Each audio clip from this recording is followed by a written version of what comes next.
What motivates an individual to complete a challenge? Is it pride? Is it self-fulfillment? Or is it the general desire to accomplish something? To never give up and be able to say that you accomplished the goals you brought upon yourself? Well, that's what I'm here to find out.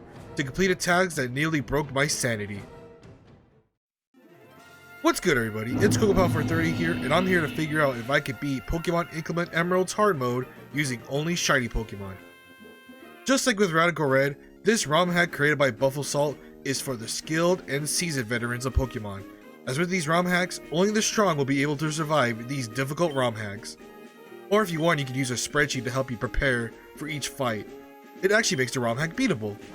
This ROM hack buffs multiple Pokemon stats and turns them from being pushovers to absolute juggernauts, even adding Mega Evolutions and giving Flygon and Milotic their own original Mega Forms.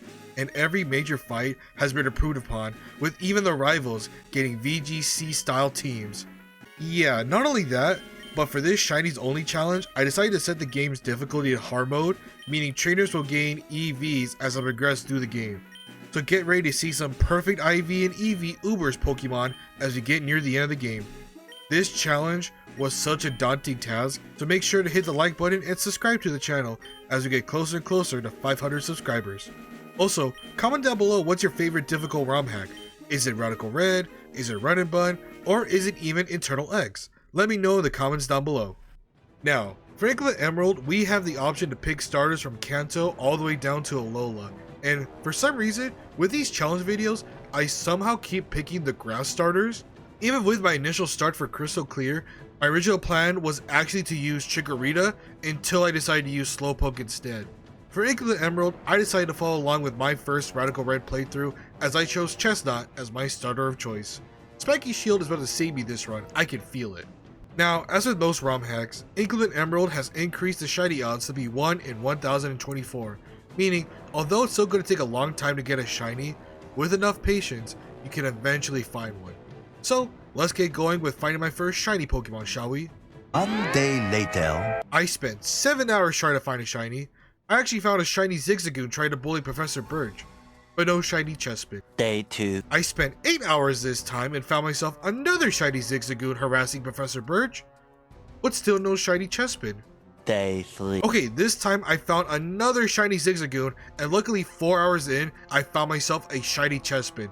How did I find 3 shiny Zigzagoons before I found my first shiny starter? I will never know. But finally, the legend of Big Bad Bat can begin. The game plays the same as Emerald up to getting to Rustboro City, and here we come into why this challenge is going to be so intense. There's no Pokénav in this game, meaning I can't specifically look for Pokemon in one area. So I had to pray that with enough encounters I could find myself a decent shiny, because I know for a fact that I can't beat Roxanne's team with just one shiny, even with a type advantage. Just look at Roxanne's team. She's got all fossil Pokemon and a sturdy Aeron just to use as a Stealth Rock abuser. But Roxanne has a fully stacked team, so if I were to survive, I need to somehow find new teammates. For this ROM hack, like in Elite Redux, Rustboro City has a new cave area north of the city called Sea Spray Cave, where you can find a Krabby, Wooper, Psyduck, and a Wishiwashi, but only by using a Fishy Rod. So I spent God knows how many hours trying to hunt for a shiny Kingler. As I believe in this game, they changed Kingler's base HP stats to be from 55 to 80. It has its Gigantamax version in this game just turned into a Mega to correlate with the Mega Stones, so finding a shiny Krabby could be beneficial in defeating the first 2 gym leaders. Ironically enough, as I was leaving Sea Spray Cave to heal up McBadbat since I ran out of PP for all my moves, I found myself my second shiny Pokemon, which was a Psyduck. Psyduck has no stat changes in this ROM hack. Having a Psyduck should prove enough to beat Roxanne, right? Spoiler alert, I did not beat Roxanne. Even with the Psyduck and Quilladin, I would get to Roxanne's last Pokemon and faint. That Tyrant is so annoying, it has Poison Fang, meaning it can easily take down Quilladin without needing a critical hit. So if I were to guarantee my win against Roxanne, I still needed to find another shiny Pokemon. This time, I'm going to head to Rust Turf Tunnel, as in this game you can find not only a Whisper, but a Larvitar Drillbur in the tunnel as well. So maybe I would get lucky and bring back a classic Pokemon from my Crystal Clear video. Instead of finding a shiny Larvitar, I found myself a shiny Drillbur. At the time, I was kind of disappointed, as having a Mega Tyranitar probably would have helped me a ton in the later fights, but having a rapid spin abusing Drillbur that can remove Aeron's Stealth Rocks was the most valuable choice. And that's how I beat Roxanne, by first using Drillbur to set up my own Stealth Rocks and switch between Godzilla and McBadbat to take care of the Tyrant and Lily. However, it was hilarious that if Roxanne didn't have a red card on her Tyrant, she probably still could have won the fight, as she forced my Drillbur in just to use Metal Claw to almost sweep the rest of her team. The first gym badge is finally acquired. It only took me 20 plus hours to get it. Why do I think these shiny challenges are going to be fun again? 20 plus hours for just one badge? Oh my. Also, the optional May fight was ridiculously easy. I should have beaten her on the first try, but Starmie got a lucky Sidewave crit on McBadbat, losing me the fight. Luckily the second time around, she got no lucky crits and I took her down. Finally, we escaped Rustboro City. Before we head to Dewford to give Steven the goods and take on Brawly, I discovered this new area in Petalburg Woods that gives you the 3 Gen 5 monkeys, an Emolga, and even a Mega Beedrillite if you solve the maze. I really want to find a shiny Pokemon that can Mega Evolve, but since it's mainly just luck on what I find, the odds of me finding one are sadly super low. Let me just say that finding new areas created by the ROM hack that give you different Mega Stones is such a cool way to find different Pokemon that normally aren't around in Gen 3, such as Butterfree in the Dewford Meadows, and even further into the meadows you can find an abandoned house called the Dewford Manor where you can find a Solosis, Hoothoot, and a oh god, a rat! I found a shiny Solosis that I accidentally forgot to record footage for. That's my fault, but luckily it only took me about 4 hours to find this shiny Pokemon, so I got real lucky with my shiny encounter, but that's when the luck ended, because truth be told, I couldn't beat Brawly. Just look at Brawly's team. Brawly's team is so annoying to compete against. Not only does he start with Meditite to set up both a light screen and reflect, but it's also holding a light clay. So basically for the entire fight, if you're unlucky, you're going to have to deal with that for the entire fight. But defeating the Meditite quickly should handle that, right? Wrong. Brawly then sends out a Hitmonchan to spam bulk ups and just sweep my entire team. I tried for hours to come up with a different strategy on what to do in this fight, but nothing was working, because all of his Pokemon had moves that were super effective against my entire team, except for Remy the Solosis, who knew the move Charm.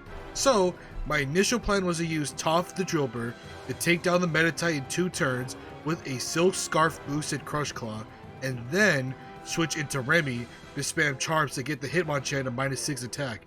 Then use my leftovers holding Quilladin to use Sleet Seed and slowly take down the Hitmonchan. The plan was sort of working. I got up to Brawly's Hariyama, and that's when I'll just lose the fight completely. I was so close, I just needed one more piece to the strategy, and that last piece was, ironically enough, my Psyduck. In the Pokemon Center, there's an old man in this game who gives you new moves each time you attain a gym badge, all the way up to the 7th gym badge. So the game gives you plenty of options to choose from, and when you defeat Roxanne, you're able to learn the move Curse to give to any of her Pokemon. So that's when I had the most ridiculous plan ever. What if I gave my Psyduck the move Curse, then do the initial plan of getting the Hitmonchan's attack to -6, then use Leech Seed on it, then switch into my Psyduck to spam curses and pray for no critical hits? It was such an insane idea, but since I had maybe 1 or 2 options left, I mean, my strategies were like dating out. I had a lot of hours spent into the Brawly fight. I had no choice but to use this and see if I could finally take down Brawly. Now, would you believe me if I said that this strategy worked perfectly on the first try? I got the 2-hit kill on Meditite, I got the -6 attack on the Hitmonchan, and the Leech Seed, and I even got Psyduck to spam curses to take down the Hitmonchan. Then I was able to take down the Breloom and Hariyama before falling to the Dewott. But that's all I needed, as McBadbat was able to slowly chip away the Dewott thanks to Leech Seed. And I nearly forgot what Lucario was weak against. Obviously Lucario was weak to ground type moves, and I was panicking and was about to use another Crush Claw, till I realized at the last second and took down Lucario with a Bulldoze. Gym badge number 2 acquired. Man, that was almost a situation turned terrible. I don't know why I forgot Lucario was weak to ground type moves. Also, you may have noticed the random Litleo in the party. Yeah, I also found a shiny Litleo when attempting to hunt for a shiny Tailo to use in another strategy I had to come up with. So we have 5 shiny Pokemon acquired. How did I forget to record these moments? I will never know. That took me around 5 hours to find myself a shiny Litleo, and in this game, the base special attack is increased from 109 to 129. So having the ability competitive turns my Pyroar into an unstoppable Fire Blast loving machine. Trying to save Captain Stern gets you into a 3v1 situation as Team Aqua wants to attack you as they mistake you for a Team Magma grunt. First off, I'm wearing green. How do they mistake me for being a part of Team Magma? I mean, all they wear is red, and Team Aqua wears nothing but blue. So they see a random Pokemon trainer and assume the worst? Maybe Archie is colorblind or something, I'm not entirely too sure. Anyway, we beat the Aqua challenge to progress to our next rival fight. Yep, it's time for the Maid 2 fight. For the Maid 2 fight, the level cap is 38, so theoretically you can grind in the area for a while to attempt to evolve some Pokemon. And here before the Maid 2 fight, I evolved Toph into an Excadrill, and the rest of them to about the mid 30s where I felt comfortable enough to take on May. This fight was fairly easy considering most of my Pokemon were on the border of fully evolving. Toph got a lucky flinch against May's Combuskin and was able to get a Bulldoze off against her Starmie, meaning I could just send out McBadbat who outspeeds the Starmie, basically giving the sweep against May's entire team. This fight was annoying considering the Mimikyu in the end would always one-shot my Psyduck and Solosis, hence I had to rely heavily on McBadbat during the fight. But by doing so, McBadbat fully evolved into a Chestnut. With the ability to use Spiky Shield, that move's going to save me a lot during this run, I can't even lie. However, once he made it to Mauville City, we had to take on Wally before we were able to take on the 3rd gym leader, and this fight was a joke. By the time I fought Wally, most of my Pokemon had fully evolved, except for Remy, so this fight was fairly easy, and poor Wally had to go home in shame. Maybe one day Wally will return and be a formidable fight in a ROM hack. Alright, as we walk through Watson's gym, let's talk about Watson's Troll Electric team. He has a max speed EV Galvantula just to use as a sticky web sacrifice. Now, I plan to use a Life Orb Excadrill to attempt and set up a Sandstorm, then spam Bulldozes on Watson's team. Now, here's the problem with that. Bulldoze doesn't defeat anything on Watson's team.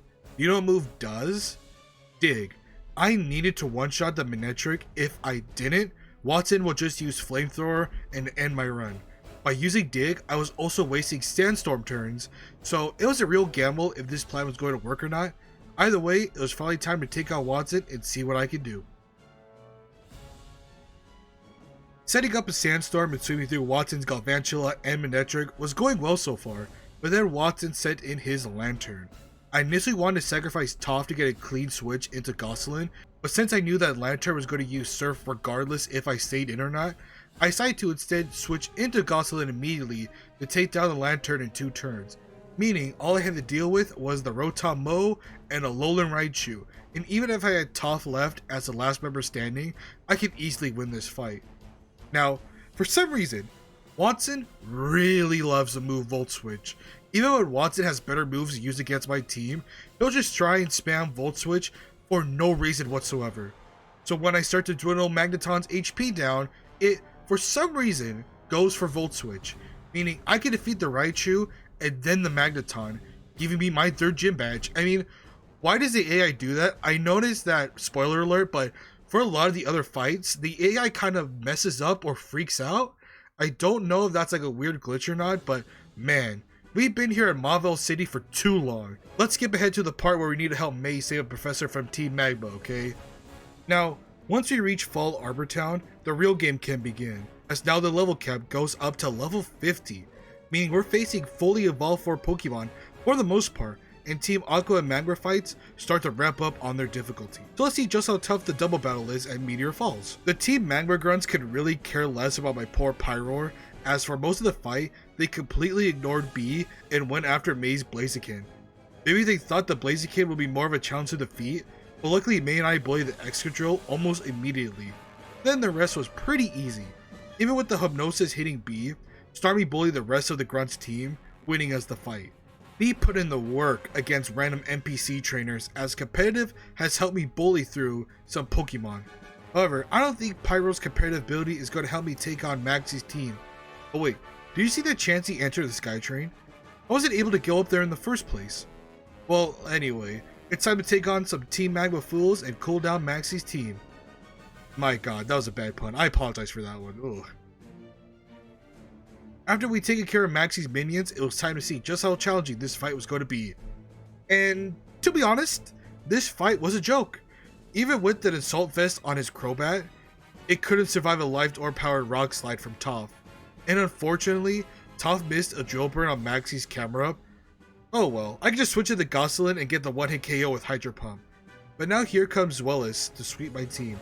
However, I could just easily switch into McBadbat to use a Hammer Arm, and although Maxi does switch into his Weezing, I can take it down with just one Psychic from Remy. And the rest was simple enough when I had B come out last to handle the victory bell. Man, can all team leader fights be this simple? Surely Maxi and Archie don't get more difficult from here, right? Right? Regardless, we have an original area to explore in the Ember Path.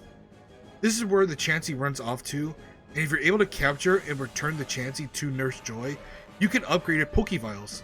There's another upgrade near the end of the game that allows you to use a Pokevile 3 times, so if you want to survive this game, I would highly recommend completing those side quests. Especially near the end when you have to challenge the Elite Four champion. Now that we got our first upgrade to the Pokevile, I think it's finally time to challenge the 4th gym leader of this game, Flannery, and her red hot fire type team. Oh my goodness, I think that's a second fire joke in like a minute. Oh no, that's terrible. What was I thinking when writing this script? I'm sorry everybody. Flannery's team is annoying for multiple reasons. All of her Pokemon outspeed all of my team except for her Torkoal. Her Torkoal was actually going to be the key to my victory, as Flannery loves to spam Overheat once she sends in her Torkoal first. So, by first equipping B, I can survive 4 to 5 Overheats to make Torkoal's special attack lower to -6, meaning when it's at 0 Overheats, the only thing Torkoal could do is spam Rapid Spin. Meaning, I could just send in Toph to set up 2 Sword Dances, and then set up a Sandstorm to sweep through the Torkoal, Houndoom, Arcanine. Even with the lower attack, I can one-shot the Arcanine, Blaziken, and even Flannery's Volcarona. I equipped an Aqua Berry on Toph to negate her Fiery Dance, and not even a Charty Berry can save her from the +1 quad weak Rock Slide. I could just send in Remy to lower all of Talonflame's attack and special attack, and that was the battle. 4 gyms down, we are nearly halfway through this ROM hack, and trust me, it's about to get way worse from here. Way worse. Gonna be honest, I looked at Norman's team after defeating Flannery, and looking through it, I had 0 chance of defeating him. No matter how many hours of strategy I put into this fight, none of my team members could survive Norman's Mega Kangaskhan. And even to boot, not even as Slack King. I mean, this team was so intimidating, I had no choice but to find another shiny Pokemon to help me defeat Norman. I took a break from the game for like 4 days, pondering what my next Pokemon should be. I really was tempted to either find something that was an electric type, or even a Mega. I thought at first of getting a Mega Camerupt, but since I already had Pyroar, it didn't really make any sense. And since in Norman's gym, you can actually get the Mega Ring immediately, so you don't have to fight him at first, you don't have to fight him, then get the Mega Ring, you get the Mega Ring, then fight Norman, which is really good. But I was trying to find a Mega, but I say, you know what, I thought back to when I captured the shiny Litleo. I wasn't there for a shiny Litleo, I was there for a Tailo. With that in mind, I thought it was finally time to shiny hunt for a Swellow. I planned to use Guts whenever Swellow went on the field, but I also had a Choice Band ready to go, meaning that Swellow could nearly sweep through Norman's entire team, except for the Slack King and Mega Kangaskhan. But then I should have enough Pokemon left available to defeat Norman at least, so I decided to shiny hunt by hatching some Talos over and over again. We were about, 50 in-game hours into my shiny journey?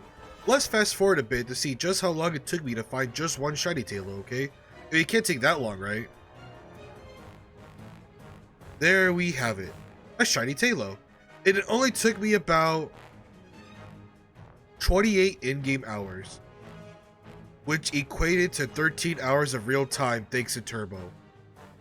Yeah, I had not just one box full of Talos, not two, not even three, but every single box in the PC was full of Talos.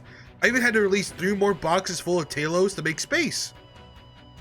So in total, I must have hatched about what?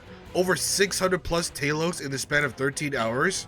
I can honestly say that I may be done with using only shiny Pokemon for a challenge for at least a while. This nearly broke me. I was staring at the screen from literally sunset to sunrise, and this took the cake for the most annoying shinies only video I have ever done. The beginning of Radical Red was pretty bad, but even then, you can shiny hunt way faster in that game, as it gives you a shiny charm to help you as a way to hunt specifically for a Pokemon. This game doesn't have that, nor does it have a Pokénav, but you know what, I digress. Let's level up Berserk the Swallow to be prepared to bully Norman and his annoying normal team. Berserk can easily one-shot the Swallow, allowing me to switch to Golduck to use a Hydro Pump to guarantee Berserk's KO. Now, Norman then sends in his Slack King. It'll always go for a Night Slash. Switching into B to get a Hyper Voice off to give Berserk a chance to use 2 Extreme Speeds to take down the Slack King was the most optimal choice. Next was Norman's Tauros, and there wasn't really anything I could switch into as I needed Remy at full HP for Norman's Mega. So I had to let Swallow go down and take down the Tauros, and even Norman's Linoon when it goes for Belly Rub for absolutely no reason. I don't know why it went for Belly Rub, but thanks for that, as it gave me a free KO with the reversal. But by having Remy and Toph at full HP, I was able to spam Mega Kangaskhan with some charms, lowering its attack down, allowing me to survive an Earthquake with Toph, and I defeated Norman. This fight at first felt nearly impossible, as without Berserk, this fight probably would have ended this video idea, not gonna lie. It was that annoying. Hey, wait a minute. Why are we already here at the 6th gym? Surely the Weather Institute at May fight provided some challenge, right? Well, actually, the Weather Institute was very easy. I was kind of surprised at first just how clean each fight was, and May's team was awful in the rain, so that was a first try victory. Don't need to waste moments of my life talking about those events, as I want to cast over for my troubles. It probably got its stats changed, but it's not shiny, so I don't really care. Let's head straight into the Winona fight. Alright, my strategy in this fight came down to me baiting Winona to attack one of my shiny Pokemon. She first starts with a Hawlucha and a Gyarados, while I send in Toph and Godzilla. By starting with these 2 Pokemon, I can bait both of Winona's Pokemon into attacking Toph, giving me a switch into Remy and a free attack for Godzilla, and by using a Helping Hand before Remy dies, I can easily take down Winona's Hawlucha. But we're not done yet, as next up is Aerodactyl, and for some reason, Winona attacks my Golduck with her Aerodactyl, giving me a chance to lay out a heavy Thunder Punch and then send in Berserk, allowing me to use an Extreme Speed to take down the Aerodactyl, then another Thunder Punch on the Gyarados to take it down, while the Amoga misses 2 times on McBadbat. I mean, the Amoga missing twice was huge. It allowed my Swallow to survive for longer, as both her Amoga and Dragonite went for Chestnut for some reason. Chestnut did an amazing job here, and then Amoga misses again on my Swallow, meaning I could take down Amoga with B. Wow, I got super lucky during this fight, which allowed me to win this fight when the only moves that Winona could use to hit both of my Pokemon was Earthquake, meaning no matter what, I had won the fight even when my Swallow began to use Struggle. But what a fight that was. I can't believe I got my 6th gym badge so easily. Let's get out of this city to take on Team Agua. I mean, not at the lair, of course, but at Mount Pyre. I always forget about this section for some reason. The Team Aqua Grunts and admin fight was surprisingly difficult, as for some reason with the admin Mad fight, I kept missing and getting crit by his Mega Gyarados, so eventually I was able to beat them admin. But man, what was my luck on Mount Pyre? I was getting super unlucky, especially with Toph. She kept missing her Rock Slides. I was like, what's going on here? Alright, now we have a problem. We need to stop Maxi and Archie from being foolish eco-terrorists, as they both plan to wake up the god of the land and the god of the sea with both Groudon and Kyogre. But since we have the Team Magma emblem, let's first try to stop Maxi from creating a new Pangea, okay? Of course, in this fight, Maxi can control Groudon, and his team is super intimidating. A Hydreigon, Mega Camerupt, and multiple Pokemon that can use the sunlight to their advantage. In my first attempt, I thought it'd be smart to lead off with Toph to set up a sandstorm and try to take down the Groudon with an Earthquake. However, Groudon is way too bulky. It was easily able to take the Earthquake. My mistake here was actually not putting in Godzilla first, as she had Cloud9, and since Groudon always appears first to set up the Sunlight, I can negate that for just one turn to equip a Mystic Water to guarantee an Oko with Hydro Pump, and that's exactly what I did for my next attempt against Maxi. The best thing about this fight is that by defeating Groudon with Goslin, I can easily bait out Maxi's Victory Bell, allowing B to get the free Fire Blast Oko with Maxi, then sending out his Lycanroc Dusk, just to spam the move Strength, which in this game is actually turned into a Rock type move, but at the cost of lowering defense and special defense each time you use it, so it's basically a Rock version of Close Combat. By switching between McBadbat and Remy, I can let Berserk swoop in with an extreme speed that can easily take down the Lycanroc when it's down to at least -4 defense and special defense. Now the problem arises with Mega Camera. I had to switch into B and barely tank a Fire Blast, and then use a Hyper Beam, then allow Toph to take down the Volcano Cow with an Earthquake. And then the fight got weird. Now, I was fine with letting Hydreigon take down Toph, but for some reason, Hydreigon missed Focus Blast not once, but twice, forcing him to use a Fire Blast that I could easily tank thanks to my Okaberry. Meaning no matter what, even if the Crobat defeated McBadbat, Berserk could come in with an E-Speed, defeat the Hydreigon and Crobat, winning me the fight against Maxi. Wow, this fight was super intense, but by dealing with Maxi, we were too late to stop Archie from stealing Captain Stern's Yellow Submarine. Now it's up to us to evade Archie's base of operations to get a free Sharpedoite and a Master Ball that I'll sadly never use, but it is what it is. Let's take on Admin Matt and try to stop Archie from awakening Kyogre. This admin fight was pretty ridiculous, as my initial plan was to use Charm on his Toxicroak and then go into Toph to set up a Life Orb Sandstorm sweep, but I forgot to equip the Life Orb. And I forgot to put Berserk into Guts mode. So at first the odds felt favored towards Matt, but I still had to try because I didn't feel like walking back to get my Swallow into Guts mode, and I wanted to see just how well my team could do without it, to see if they can handle the Elite Four as well, especially when I need to heal up after each fight. McBadbat's purpose during this fight was just to take down Matt's Pelipper. He did just that, then the rest was up to my team.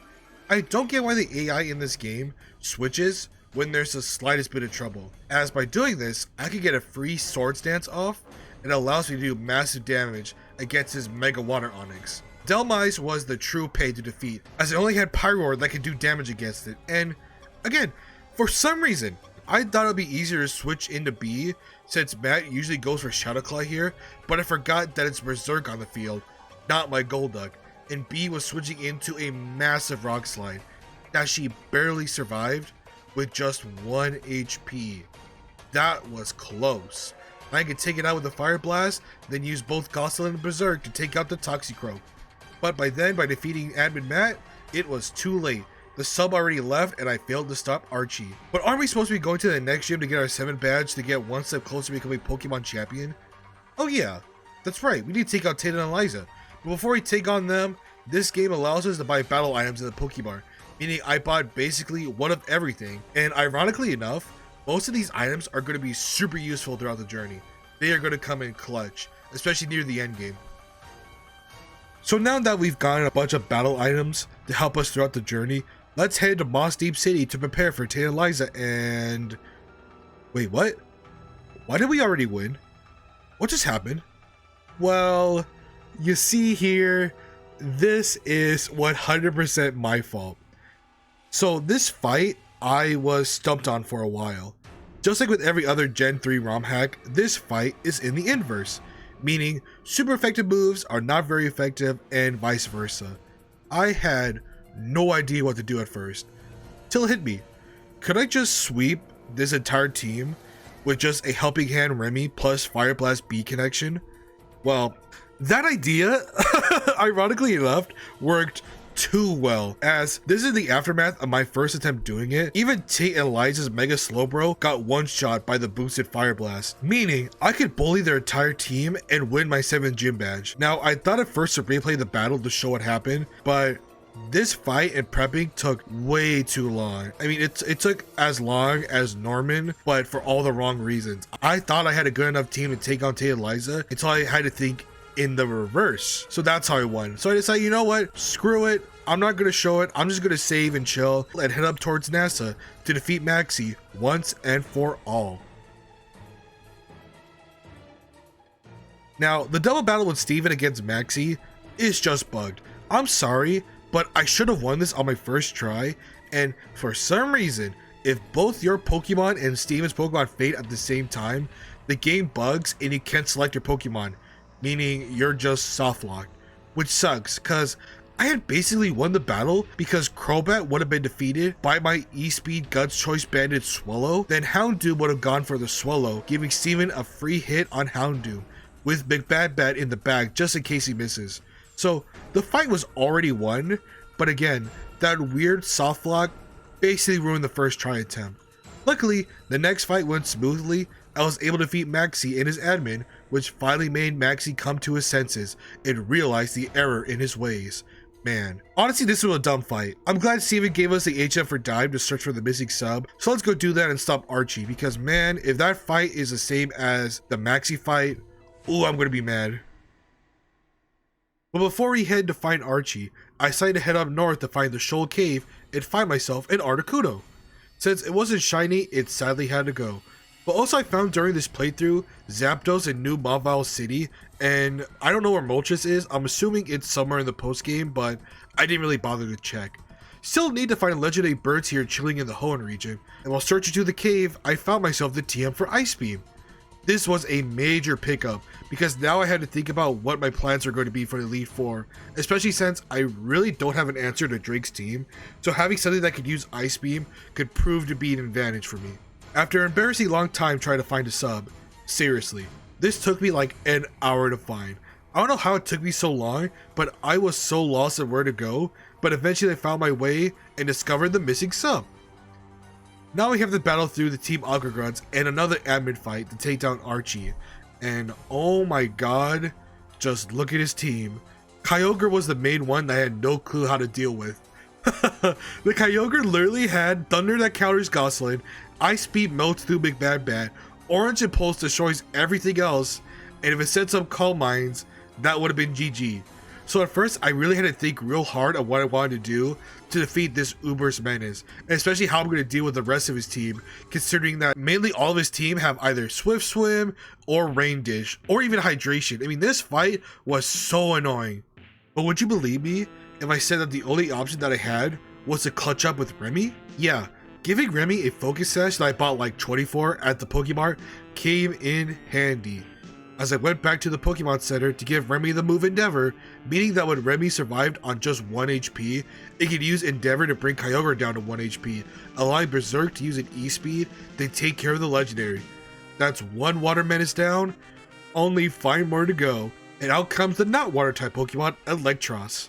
Now, one benefit to baiting this out is the fact that it has no super effective moves against Toph, meaning I can set up 2 Sword Dances and then a Sandstorm to take down Archie's Electros and Poliwrath, and although the Mega Sharpedo was scary, McBadbat can take his Psychic Fangs to use Superpower to knock it out. Then the rest of the team was able to go down thanks to Berserk and Archie was defeated. Man, I took a long time to think about what strategy could work. Who would have guessed that just using a Focus Sash and giving Remy the move Endeavor would be the key to helping me win this fight. But now everyone knows the drill. We need to wake up Rayquaza to tell Kyogre and Groudon to stop being mean to each other, saving the world from total destruction, and for some reason letting Maxi and Archie flee the scene. I mean, what? Why didn't anyone arrest those eco-terrorists when they had the chance? Yeah, they learned their lesson, but they still attempted an invasion of government property, Pokemon kidnapping, attempted theft, and crimes against humanity. Oh well, maybe they did learn their lesson after all. But now is the time to focus on finding the last gym leader of Hoenn, Juan and his Ice/Water type team. Now, looking at his team, just like with Archie, it may be terrifying at first glance, but for some reason, Juan gives me a chance in this battle, as the Politoed has an eject button, meaning that since I'm faster than Politoed, Toph can set up a Sandstorm, survive a Scald thanks to the Pasho Berry, Then Juan would switch into Swampert to take care of my Excadrill. Now, here's where everything got weird. Swampert always goes for Earthquake against Toph, no matter what. No matter how many attempts I did in this fight, every single time Swampert would go for an Earthquake. But for some reason, this time he went for Ice Punch. Why the AI went for this, I will never know. Maybe he saw the range and thought it would kill, but it allowed Toph to survive on just 4 HP. By doing this, I can defeat the Swampert, get some extra Sandstorm and Earthquake damage on his Mega Kingdra, and all of a sudden, Berserk could come in and defeat Juan's toughest Pokemon. Then, if you thought the AI was weird then, just look at the AI get even weirder. By panic switching into Lapras, who gets 2-shot by my E-Speed, mind you. For some reason he did that, not getting a clean switch off, then going back into Kingdra, letting that get KO'd, and then Politoed goes down. Why did Juan throw like that? I have no idea. But thanks to Juan being down, I had just enough Pokemon to take down his remaining Pokemon. It was getting too close for comfort, but luckily when I had the Kabutops on just 1 HP thanks to the Focus Sash, I could just use Spiky Shield to make sure he can't hit me and get knocked out. I actually did it. Wow, wait a minute, I really did it. All 8 gym badges acquired, and Inclement Emerald's hard mode is so close to being completed. Now all that remains is the Elite Four and Champion fight. I even get a free Meloetta for getting this far, but since it is shiny, it's kinda useless to me.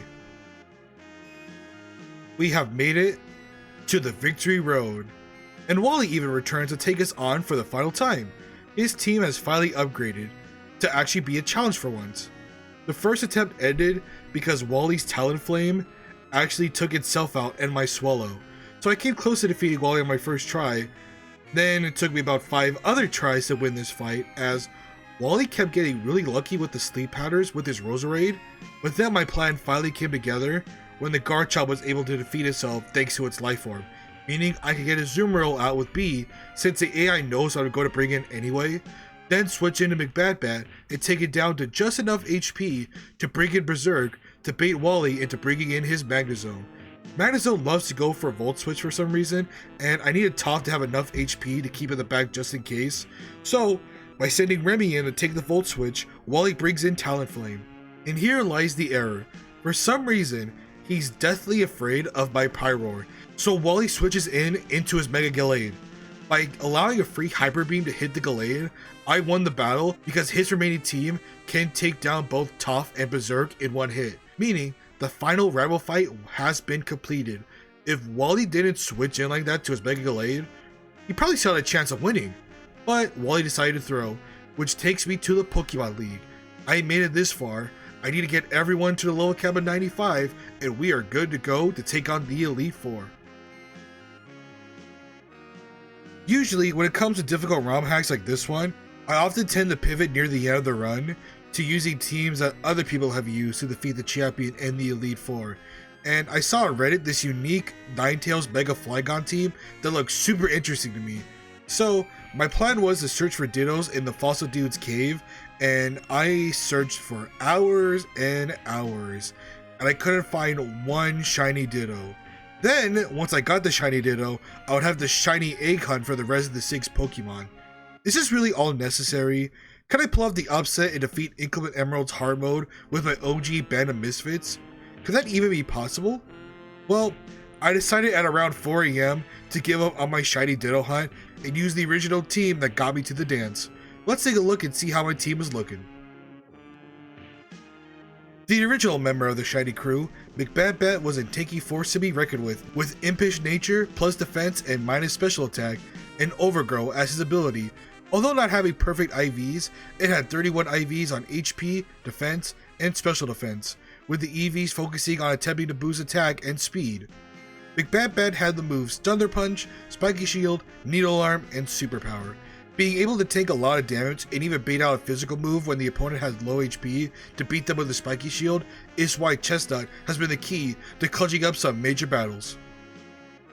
The next shiny member of my team, Gosselin's ability Cloud9, has been instrumental in defeating both Team Magma and Team Agua. The ability to remove boosted weather conditions for even just one turn proved the difference in battle, and having bold nature, which boosts attack stats but lowers defense, came in handy in bringing the difference for moves such as Power Gem. Having mixed EVs but max speed EVs proved to be super useful, as the moves tended to move around and change, but near the end, it came down to Ice Beam, Cross Poison, Power Gem, and Psychic. Although not a Mega Tyranitar, Toph has been the MVP of this run so far. Sand Rush and having a lax nature, giving it more bulk against physical moves but not as tanky to special attacking moves, Toph was a setup machine. And to be honest, the moves have stayed the same for almost the entire run basically. Sandstorm, Earthquake, Rock Slide, and Swords Dance is all Toph needs, with the additional switch between berries and Life Orb depending on which Elite Four member I'm facing. Returning from Elite Redux, it's time to showcase Remy the Reuniclus. Magic Guard is surprisingly perfect when it comes to countering some of the Elite Four teams, and having the moves Charm, Shadow Ball, and Flash Cannon could help in chipping some Pokemon down for the rest to take care of. We are here at the special attacking juggernaut that is Be the Pyroar. Competitive was going to be the key to my success against the Elite Four, and even the champion, as often Pyroar will have a Silk Scarf equipped to lay waste to my opponents with a Hyper Voice. And if something were to use Intimidate on Pyroar, it could mean an even stronger Fire Blast due to raising my special attack. So B is here to outspeed the opponents and use both fire and normal moves to lead me to victory. Finally, for the last member of my team, I saved one of the best for last. Berserk the Swallow is the definition of Glass Cannon. Guts boosted, choice banded extreme speed, has bullied opponents ever since I got Berserk from the 20+ hour shiny egg hunting. The only problem here is that after the first Elite Four fight with Sydney, the burn is going to come off even when I have to heal up my Pokemon. But that's okay, it gives me a chance to use Life Orb instead to try and chip away on my opponents. Now, with all of that out of the way, with all the teams described, let's get into the Elite Four and finish this difficult ROM hack once and for all. Now that I talked about my entire team, let's talk about the Elite Four before we face each one. So, let's talk about Sydney. Also, I want to shout out the Pokemon Challenges Discord, as that was a place where I got all my info from on the gym leaders and the main game. Without the Excel sheet highlighting each major fight, which I'm using right now to show in the video, I probably wouldn't have made it as far as I have. So thanks to all the legends in the Discord, and now let's get into the Elite Four. At first, looking at Sydney's team, it looks pretty intimidating. Starting with a Tyranitar to get a permanent Sandstorm up could prove horrible for my— wait a minute, did I just say a permanent Sandstorm going up? Oh, well, in that case, all I need to do is just give Toph an Aqua Berry, and to be honest, I should have given her a weakness policy to boost my attack to +2 instead, because I think I could have lived Tyranitar's Fire Punch regardless. Either way, this fight was really easy when Mandibuzz used Whirlwind to bring in Godzilla, meaning I could just use a Power Gem to take down the Mandibuzz, and the rest was pretty simple. I even got a critical Earthquake on his Mega Absol, so this fight didn't go in Sydney's favor at all. One Elite Four member down, let's keep climbing to take on Phoebe and her Ghost-type team. Although Sydney's first Pokemon helped me set up to take down his team, that sadly can't be said for Phoebe's team. Her Mismagius, with a Life Orb, destroyed every single one of my Pokemon, so I had to pull up an old tactic to give me a chance on beating Phoebe. That's right, we're giving Remy a Focus Sash to just sacrifice himself and get a knockoff on the Mismagius. Then we switch into Toph, as I knew, thanks to using a Pokemon damage calculator, that I could barely survive a Mystical Fire regardless of a critical hit. So that's when I finally added the weakness policy to Toph, allowing me to set up a Sandstorm and get a +2 attack boost. Now, here's where the AI panics again. Phoebe then switches into Chandelure when I feint the Mismagius, but I guess she knows that the Escadrille can one-shot it, so for some reason every time, Phoebe would switch into Golurk wanting to tank a hit. But since I knew this, I instead set up a free Swords Dance, meaning I got +3 attack to take down her Golurk and her Duskador, meaning only half of her Pokemon remain. A Mystic Water boosted Scald would have defeated the Chandelure, but getting a critical hit was pretty funny. But now here lies the problem with her last two Pokemon, an Aegislash and a Mega Banette. The Mega Banette had a power boosted return that would instantly wipe my entire team. So I had a Chillin' Berry equipped on B that was easily able to take the return. It hit a massive Dark Pulse on the Mega Banette, allowing me to use a Needle Arm with McBadbat and play around the Aegislash to take it down with both Berserk and McBadbat. Wow, what a fight. This took a lot of planning. Even when she had her Mega Banette left, I still could have lost if I had missed the Needle Arm. So we're halfway done with the Elite Four. I've got plenty of Pokemon that can counter Glacia's team. Surely this wouldn't be the toughest matchup so far, right? Now, just take a look at Glacia's team. This fight is so ridiculous. My initial plan was to use B against the Abomasnow to lure out an Earth Power, which B could easily survive. But Earth Power has a chance to lower special defense on the Pokemon it hits, and with B's ability being competitive, my Fire Blast can one-shot every single Pokemon Glacia has, except for one, her Mamoswine. Yeah, Thick Fat plus Assault Vest turns Manny into a tank. Even if I got a critical hit, I could not kill that damn Mammoth. So I had to go back to the drawing board and think of something else. And would you believe me if I said the key to victory was just a Rindleberry? Since Godzilla really couldn't do much in this fight, I decided to bait Abomasnow into using enough Leaf Storms to where he would have just -6 special attack, allowing me to bring in Toph with a Life Orb and set up a Sandstorm to knock out both the Abomasnow and Glaceon. However, that's when Glacia sent out her Mammoth. I thought it would be her Frostlass, but I got really unlucky here and she sent out her Mammoth early. Mamoswine went for an Ice Shard as it had priority, and it left Toph with just 5 HP. Wow, that was close, and Toph was able to take down half of Glacia's team all by herself. Frostlass then came out, allowing me to go into Remy and get a Black Glasses boosted knockoff against Frostlass, giving me a clean KO. But now here comes the Mega Glalie. I honestly panicked here, and when B went down, for some reason I went into Berserk when my initial plan was to go to McBadbat, who had a Focus Sash mind you, to be able to take a super effective move, go for Superpower, and then with the Mega on low HP, go for a Spiky Shield, then save the Swallow for the Toxic Scalding Wall Rain, as they'll give me a free Guts and I can just spam E-Speed to defeat it. So, now I'm in kind of trouble here, not gonna lie. I'm kind of steering here, thinking that this is going to be another loss. I defeat the Mega with McBadbat, and then out comes the Wall Rain. And for some reason, Glacia never went for Toxic. She kept spamming Protects. Even though my McBadbat was just on 1 HP, she never went for a Toxic spam at all. Not once. I don't get how that happened, but I think the AI was acting dumb here. I think it's because the AI thought I was dead or something, but she kept spamming Protects over and over again, giving me the win. I won. I have no idea what happened, but you know what? I'll take it. This is like at 5 AM, so I was exhausted and just got lucky, I suppose. Wait a minute, I beat Drake? Yeah. Do you notice the weird graphical errors on the name tag and showing 0 HP for Gosselin, even though it should be at 1 HP? Yeah. For some reason, the entire fight was completely glitched out. The sprites turned into weird pixels and kept flashing lights. It all happened when the Mega Salamence, I believe, let me check real quick. The Mega Salamence went for a double edge and missed. I hit a Rock Slide with Toph and it completely freaked out the game. I have no idea why it did that, but this is the only normal footage I can obtain because even slowing it down and trying to show it, even lowering the brightness, I tried to do it, it looked awful and it was giving me a headache. So I don't know what happened here. It was such a weird fight, but it was such a good fight too at the same time. I'm so mad, but I could explain the battle since it was really, really fun. So here's the TLDR version of the Drake fight. Drake first sends in Dragalage. Toph is faster. It can OHKO with an Earthquake. Then Drake sends in his Garchomp.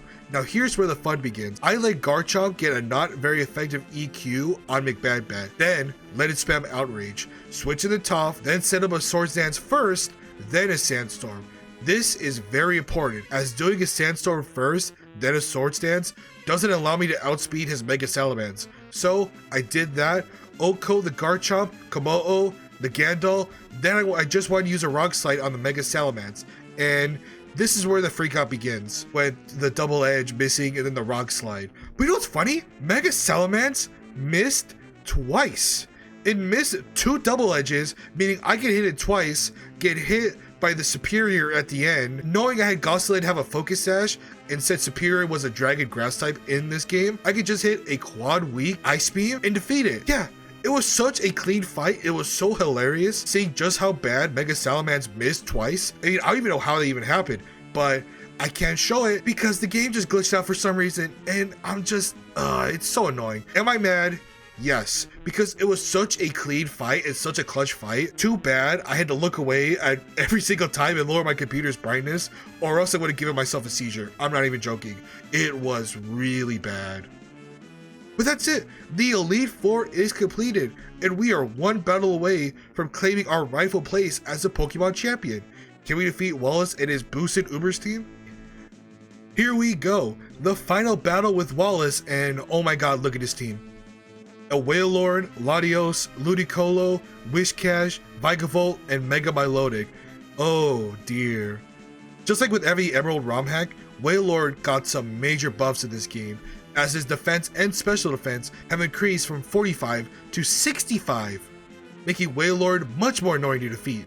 Also, Wallace has a Latios and Mega Milotic, so great, another legendary and tanky Mega I need to deal with. But I just had to take a 5-minute break to relax and think. What could be the plan to defeat this horrified team? Well, a snowball could actually help me during this battle. You see, if I got Wailord just low enough, for some reason it will never go for a water move. Even though it has Drizzle with Water Spout and Weather Ball, it will just keep going for Ice Beam, meaning I can switch in the top, get hit by an Ice Beam, hope for no freeze, and get a +1 boost to my attack, then set up a Swords Dance, then next a Sandstorm. So when I did that, I was able to knock down the Wailord, the Wishcash, and then Wallace would send in his Latios. And even with a +2 or +3 attack, a Rock Slide barely leaves the Latios with just yellow HP, leaving Toph to die to a Draco Meteor. Is what I should be saying, but the Rock Slide got the lucky flinch, allowing me to end the Latios, and Wallace sends in the Ludicolo. Now let's pause right here, because you may notice I'm reviving McBadbat here, which, for all the major fights, I have yet to use items for. Let's pause right here, let's take a break, and I ain't gonna sugarcoat it. No matter how many times I tried, I couldn't defeat Wallace without reviving McBadbat, as he needed to be sacrificed to get a clean switch in the top. I got one attempt where I got super lucky and got to the Mega Milotic, but even then, it just wasn't enough. I could just attempt to get lucky over and over again, but the odds of everything falling into place, it's just too unrealistic. And would you believe me if I said that this is the first time I discovered that you were able to use items during battle? I always thought it was like Radical Red, where the ability to use items during battles was turned off, but I was actually mistaken. So comment down below if you're angry, I understand, but without doing this, I would have been fighting Wallace for hours, praying for like super low odds of everything going perfect. It was basically like a task. I couldn't do it realistically, no matter how hard I tried, and having the certain odds to make it all perfect was nearly impossible. And this ain't a Nuzlocke anyway, so if you're mad, you're getting mad for no reason. I never said this was a Nuzlocke, but if you do want to see a Nuzlocke on one of these difficult ROM hacks, let me know in the comments below. Anyway, enough chit chat, let's get on to the real battle. By getting the max revive on McBadbat, I was able to switch into Berserk and get a U-turn off, then switch into Golduck, allowing Golduck to lower the Ludi's HP to where just one U-turn is all I needed to beat it. And then go to B for the Vikavolt. I gave B a Focus Sash just in case, because although the Thunder didn't usually get a one-shot kill, I didn't want to risk anything. And I'm glad I did, because the Vikavolt almost one-shot me, but with the Sash, I was safe. It was able to OHKO it with the Fire Blast. Last up was Wallace's Mega. This is why I needed McBadbat alive. He had a Crypt of Roselli Berry to take the Milotic's Moonblast, allowing him to hit a massive Needle Arm and bring it to just low enough HP to let Berserk finish it off with a Brave Bird. Oh my goodness. After so many hours of grinding for 6 shinies, I had done it. Inclement Emerald's hard mode was completed using only shiny Pokemon. Thanks to everybody who made it this far into the video, and the next challenge video will not be released for a while, as I want the video to be about me completing Pokemon XD with hardcore randomized Nuzlocke rules. That's a challenge I failed nearly a year ago, and I want to bring it back. Just saying that out loud is crazy. I've been trying to make Pokemon challenge content for nearly a year now, and I appreciate everyone's support. Here's hoping to the next milestone, and perhaps I'll finish another challenge before XD. I do have one challenge going right now, but we'll see about that one. Make sure to hit that like and subscribe button, and I'll catch everybody for the next Pokemon challenge video. Take care, everyone.